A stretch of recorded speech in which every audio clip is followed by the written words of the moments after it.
চিকিৎসা বিজ্ঞানের ইতিহাসে দেশে প্রথমবারের মতো কুষ্টিয়া মেডিকেল কলেজে চালু হলো বন্স ব্যাংক। এই ব্যাংক থেকে অসচ্ছল শিক্ষার্থীদের শিক্ষা উপকরণ হিসেবে মানব কঙ্কাল দেয়া হবে বিনামূল্যে। এতে দক্ষতা বাড়বে শিক্ষার্থীদের। ইচ্ছা থাকে যে একটা ফুল মেডিকেল একটা বোনস পাবো, কিন্তু এগুলো আমাদেরকে যে 30-40 হাজার টাকা দিয়ে কিনতে হয়, যেটা আমাদের পক্ষে অনেকের পক্ষে এটা সম্ভব না। প্রতি বছর যে 35 থেকে 40 হাজার টাকা তাদের বোনস কিনতে ব্যয় হয়ে যায়, সেই ব্যয়টা অন্তত হবে না। এদিক থেকে অবশ্যই আমি মনে করি উপকার হবে। এই উদ্যোগটা আমাদের সিনিয়র ভাই এবং আমাদের সম্মানিত শিক্ষক বিন্দু এবং আমাদের সম্মানিত মহোদয় স্যার যে নিয়েছেন, এতে আমরা খুবই আনন্দিত।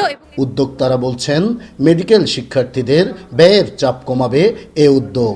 দূর হবে মানব কঙ্কাল বাণিজ্যের মতো অপরাধ কর্মকাণ্ড।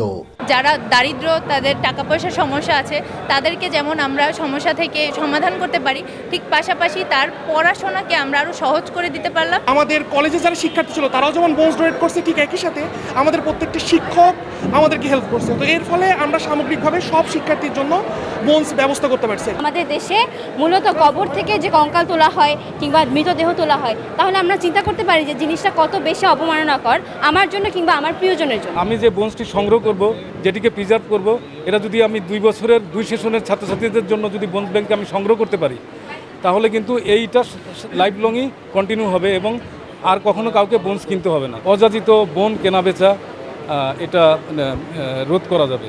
কুষ্টিয়া মেডিকেল কলেজের বন্স ব্যাংক উদ্বোধন করেছেন স্বাস্থ্য অধিদপ্তরের অতিরিক্ত মহাপরিচালক ডাক্তার জাহিদ রায়হান। এই ধরনের উদ্যোগে সবার শরিক হওয়া, আপনারাও শরিক হয়ে যান।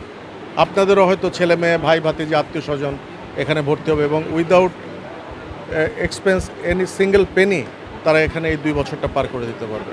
বন্স ব্যাংকের এই উদ্যোগ আরও এক ধাপ এগিয়ে নিয়ে যাবে দেশের চিকিৎসা বিজ্ঞানকে, বলছেন বিশেষজ্ঞরা। নাইদা সান্তিতাস, দেশ টিভি, কুষ্টিয়া।